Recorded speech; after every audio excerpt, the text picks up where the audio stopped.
Okay, maybe you can explain to us about this Academy of Xi Jinping, this Okay.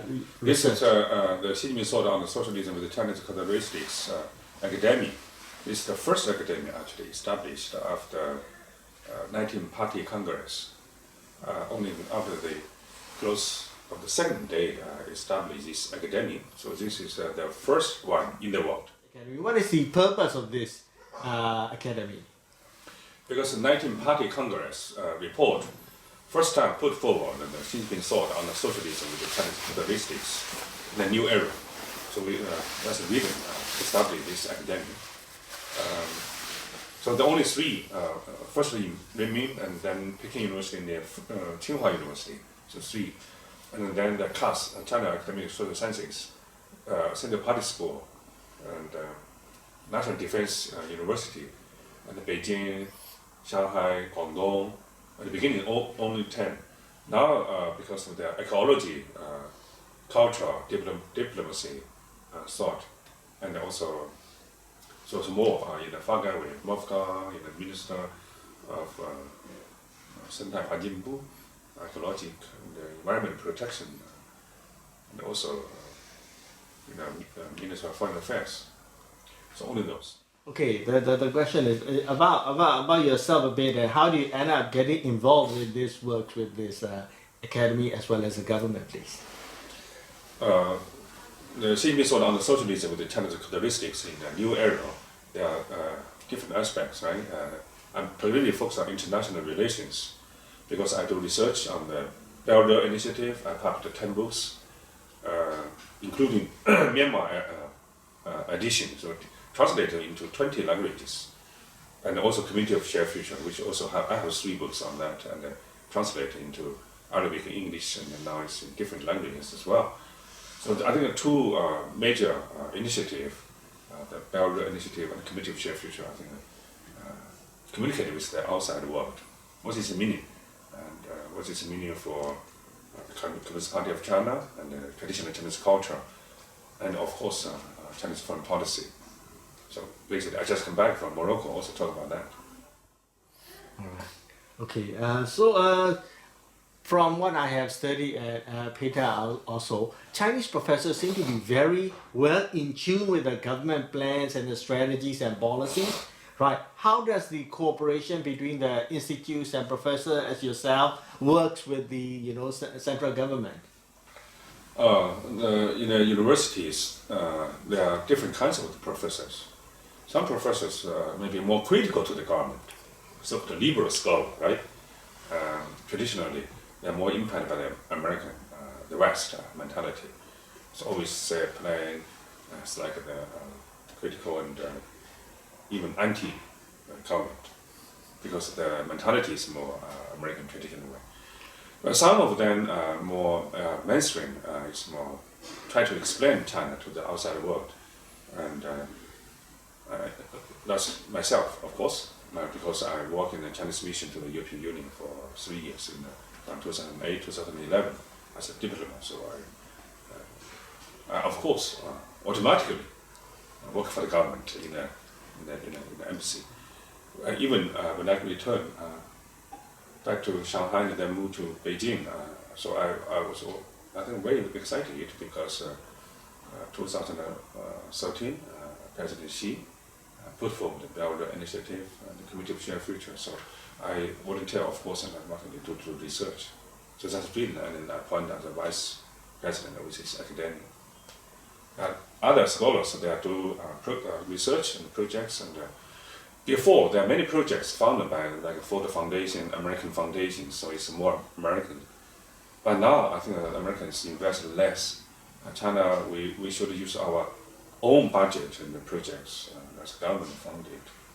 So the more and more Chinese scholars are thinking it's more not just a critical Chinese government, but maybe try to build a connection between the government and the people, and the government, Chinese government, and the outside world. So for me, I also teach in public diplomacy. All right. So because one thing that I would like to know is how does the cooperation works between the communication works between the government and the universities and the professors, because in the developing countries like ours, the universities and the government seems to be like far apart. So how does you make sure that the cooperation works between the two institutions?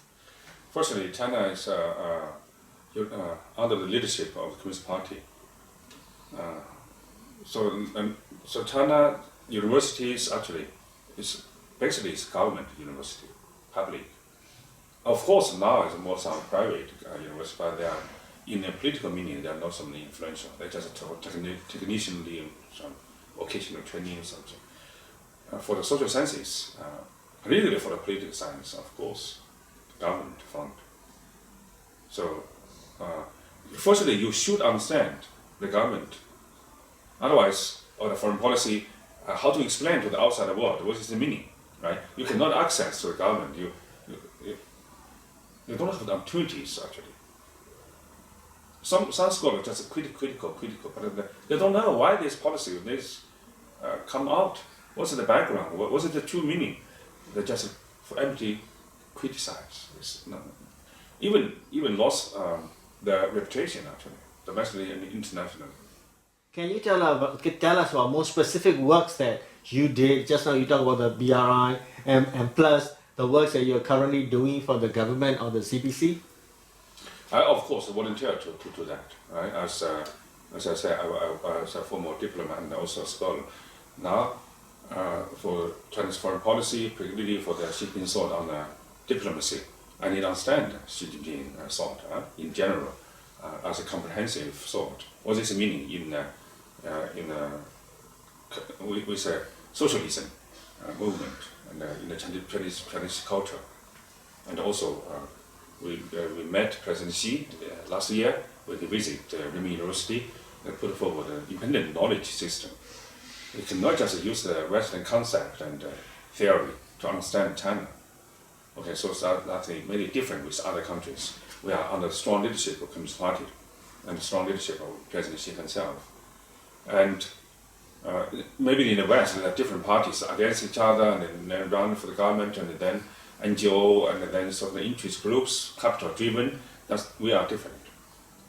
China, so we are more as a. China has 3,000 years of the unification tradition, and the Communist Party kept this tradition of the unification. So we need a strong leadership. So, otherwise, China cannot rise so rapidly, cannot lift the poverty so efficiently. So we support. We are on the right track. What message do you want us as international persons to take home, and specifically in terms of the foreign policy? Okay, Chinese culture is with a seeking harmony. You have your model, we have our model. Everybody, we can learn from each other. As China, as a developing country, when the economy taking off, you need a strong government, strong leadership, which look, long term and keep the policy stable and consistent. The Western theory sometimes say, government do less and then let the market to play a decisive role. Yes, market works, but sometimes it not work so well. Failure, and particularly for the developing countries. Democracy is good, market is good, but you should build preconditions, let the market and democracy works. That means training the people, educating the people, and also make the people rich, right? In Chinese we say 有恒才, so有恒心. Only the rising of the middle class and then care about your private interests, and then you more follow the rule of law. But first you should get the people rich. With people live in very poor situation and then fighting each other and then dividing the rule and then multi-party systems and then one party just several months. Just within so many countries suffered food and poverty in the world.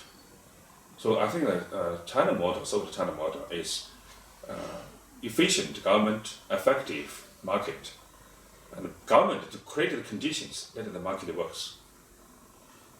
Thus, dual engines, I think this works quite well. Of course, we are not perfect. We are reforming. We are learning from outside the world to how to manage it, how to match all the different roles of the government and the market. So we are still, still on the we say the early stage of the socialism. All right. Thank you. Thank you very much.